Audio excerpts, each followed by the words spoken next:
from the fatherland. How you doing? Trader Joe's. Just got a package in the mail from Deutsche Post. Oh, starting to see a little bit of it there. Check it out. I got this today and this. These are from Uddo in Germany. This is the new Uddo premium bladed knife. I think he's calling it, I don't know if he's calling it a Uddo Premio or something like that, or Primo. But it's awesome. This is the original one I got. This one is, they're both the same steel. It's a RWL 34. I believe the man that makes these is a guy named, who makes the blade, I mean, is a man named,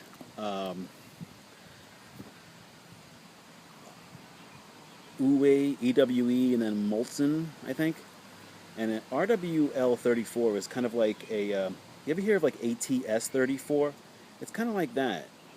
It may be the same type of thing, but the man that makes them, he's an older man apparently, and I think he's in Denmark or something.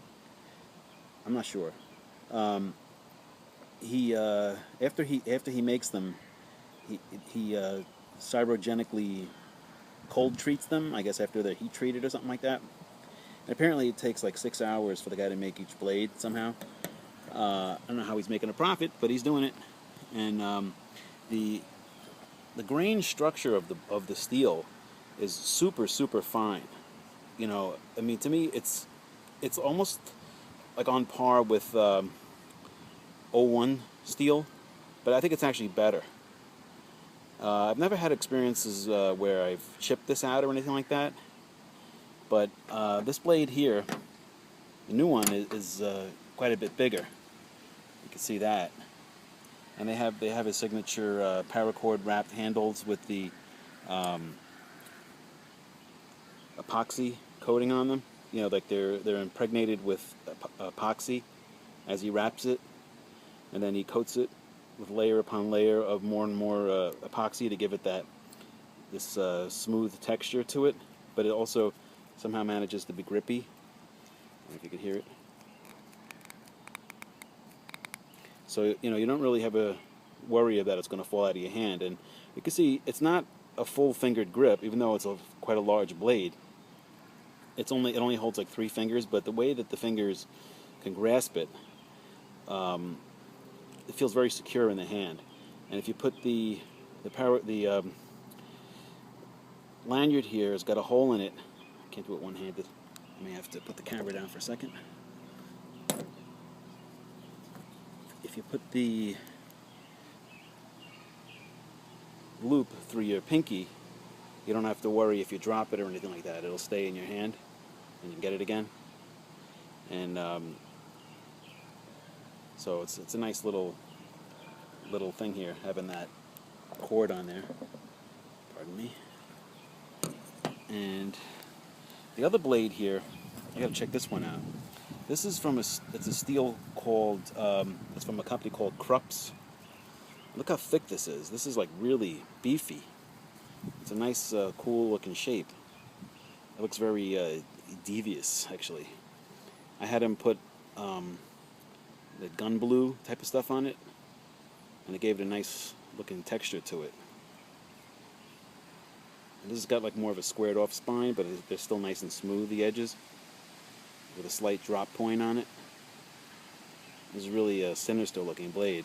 And apparently this is, you know, when he grinds with this, he says it's very unusual the way that it seems to take a lot of belts to grind it. It's very hard steel, very strong. So I got to see, but for cutting performance, this RWL 34 is like, it's top notch as far as I'm concerned. I mean, it's really good. You should check it out.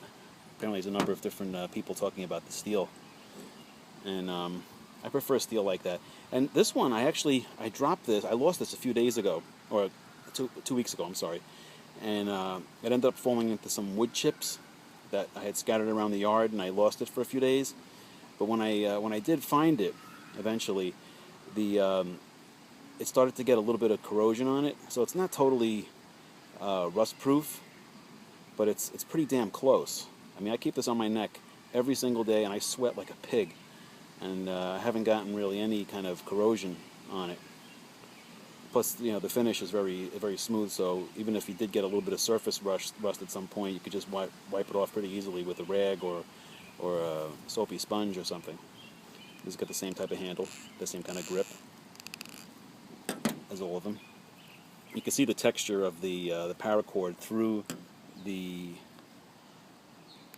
epoxy. You can see the little fibers in the paracord.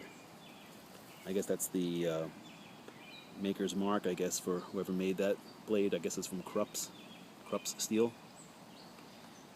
And this is the new one today, the RWL 34. And there's the one I've been carrying for months and months now. So let's do a little bit of a cut test here. Got some newspaper here. Let's see, which one am I going to try? Now I'll try the Krupp's.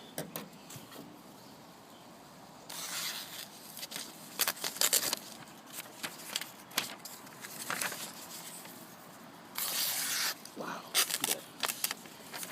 You can just tell by the sound.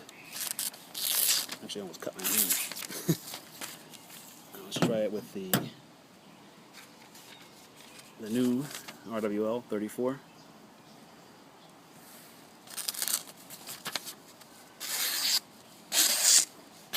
Hear that sound? It's awesome. And it strops up really nice, the steel. It's really cool. So, check out Uddo. Check out the steel RWL 34. I think there's the maker's mark is on there, actually. I can't really make it out, though. You know, Uddo, he reprofiles these things, gives it a rounded spine, like a Chris Reeve style of rounding to it, and really finishes up nicely. You know, he takes a lot of pride in the stuff he does, and he does this as a hobby, and he really, when he sells these things, he's really not making a profit. So apparently a lot of people have tried to, you know, they see that he's, you know, he's that he's kind-hearted, and they try to take advantage of him, I think, and try to see about getting something free out of him. But, you know, if he spends $60 worth of material, you know, he's selling it for like maybe 60, 65. He's only making a couple bucks for each thing he does, and it takes him, I know personally, this has taken him weeks to make it. You know, he does it, you know, bit by bit each day and stuff. So if you do order a knife from him, just bear in mind it takes a little bit of time because he's just a one-man operation. So check him out. I'll put a link to his channel in there. I'm going to test out this Krupp steel. Look how thick that is. Let's compare it to the thickness of this one. Look at that. It's like a monster. All right. There's no lanyard in this one, or lanyard hole. So this is more of like a bushcrafty type of thing. And it's got more than 3 fingers on this one. This one's got a bit more here. All right. Thank you for watching, and have a good day. By the way, this is not my car. I just found it in the parking lot.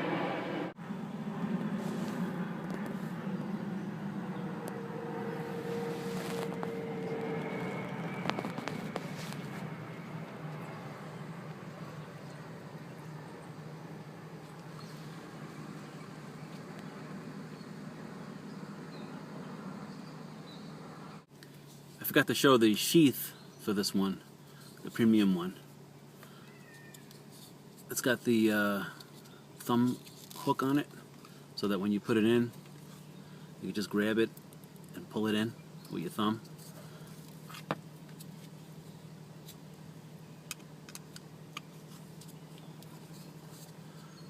It's just a simple fold-over Kydex sheath. It's very thin, but it's nicely made. Air hole and power cord. You could adjust it, you know, if it's too short, too long for you or something like that. You could pull it in, cut it, and fuse it back together. That's the way I like it anyway. That's a nice package, you know. So check them out. UDDOSS on YouTube. Nice.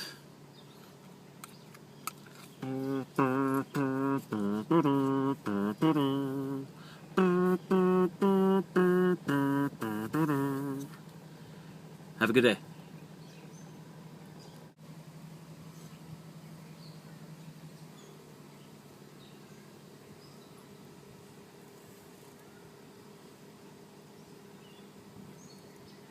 Before when I was mentioning the, I said like a $60 figure, that was just the speculation, whatever the cost of these things are. So, he doesn't try to rip you off. So like if he's selling a knife for $100 or $50 or $70 or something like that, you can be pretty sure that it didn't cost much less than that. He's going to sell it for minimal profit. He's not really going for big sales or anything like that, since he doesn't have any way of really producing these things in any great numbers. So he's just doing it to help people out that he knows that like and appreciate knives and things like that. Look at this guy. Look how thick this thing is. Badass, man. The thing is badass. I should check to see if it's sharp on my arm. I don't know if I can see it.